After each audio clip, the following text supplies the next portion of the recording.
There's a lot of love put into this, and there's a lot of thought. There's a simplicity to the building, but there's also an underlying complexity to the building. But the nice thing is you don't sort of see that straight away, you kind of discover it.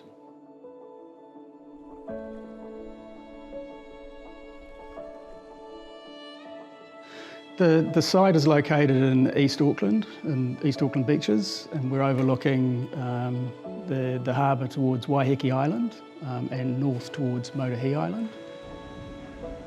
It's quite a retro little street. It's quite an undeveloped street and gives me the feeling of like a little holiday, beachside holiday place. I started off with the idea of a traditional New Zealand veranda and the fretwork that you have. But that was all, that constricted the views too much for the client.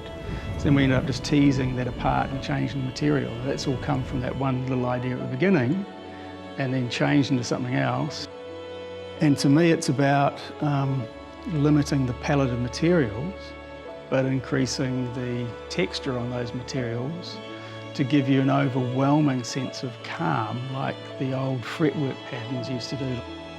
A major part of the design of the house is based around the screens that we put on the facade of the building, and they are to provide a transition between the more private realms of the upstairs bedroom area and the public outlook, which is to the esplanade and the beach.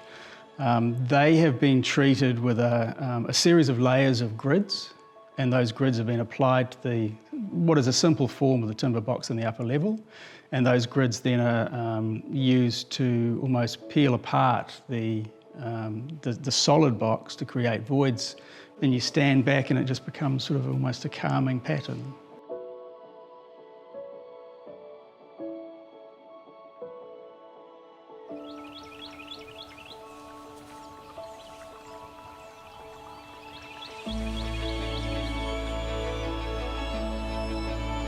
For me, this project was made special by the people involved in it, and the client and their desire to create such a beautiful home in the first instance, and then obviously bringing Matt Brew on board and his ability to create such a wonderful product. It was really a pleasure to build. We spent a lot of time making sure that the dimensioning was down to the millimetre. On the diagonals we had it spot on to the mill, and that's over 28 metres in diagonal is the footprint of this house. So to get it within 1 millimetre, which is what we did on the diagonals, was key to actually being able to achieve some of the more amazing features that you see through the house. When I build your house, I'm building it firstly as though it's mine, first and foremost. And when you take that kind of ownership on anything, what you deliver is the best you can possibly do. For me personally, we put a lot of detail and a lot of effort into the project, and it is great to see it now completed. It's great to see a happy client in the house, and I've really enjoyed spending some time here over the last 12 months since it's been completed.